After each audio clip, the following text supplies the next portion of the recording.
We started out the day, we were truck training some of the veteran horses, so I just hooked them up to the truck there and take them for some laps around the field and just getting their muscle strength and exercise it.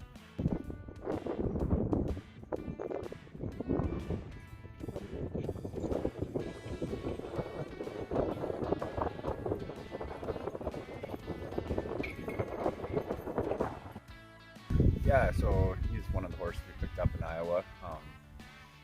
He was just in a barn down from the shed row from the wife's cousin there, and went down and seen this big black horse. He didn't have much of a race record, but you could kind of see they'd been running him over his head trying to fill races down there. So he looked the part, so we picked him up, we brought him here, and yeah, he's driving really good. Pretty excited about him.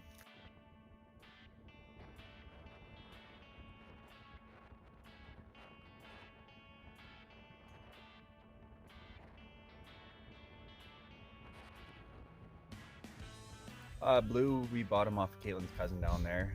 He had about 3 or 4 horses. We told him what we were looking for, his body types and stuff, and he actually had a few that were for sale. So Blue was one of those horses. He was just getting a little time off from the racetrack when we went down there. He just had a week off or whatever his turned out at the farm.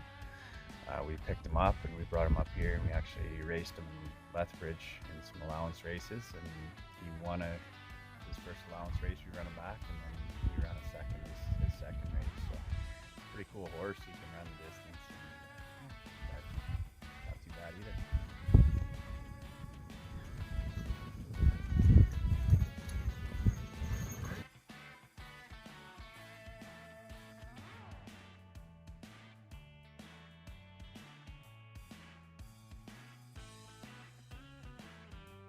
So I started doing home inspections last year through COVID or whatever. I usually work running a hockey arena, and that got shut down again for the second year in a row last year. So I figured I better find a change and kind of where the sport was heading. I thought maybe you guys should try to find something where you can continue to work through the summer too. I work with Homestead Inspections there, and we do home inspections everywhere from as far south as High River and as far north as Navajo Beach. So it's something that I'll be able to do throughout the season when we're at the close satellite shows with Strathmore, High River, and Calgary as well.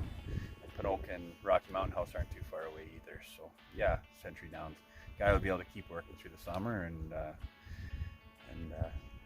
help make ends meet that way too. And it's totally a family sport, and the kids help out where they can, and racing, he's getting to the age where he's getting to be really good help, and obviously Caitlin, she helps with the caretaking and the things, the horses. She's been super busy lately with her real estate and selling houses and stuff, so she hasn't been as present as she likes to be, but it's normally when we start barning the horses and she can get in there and do the grooming and the caretaking that way.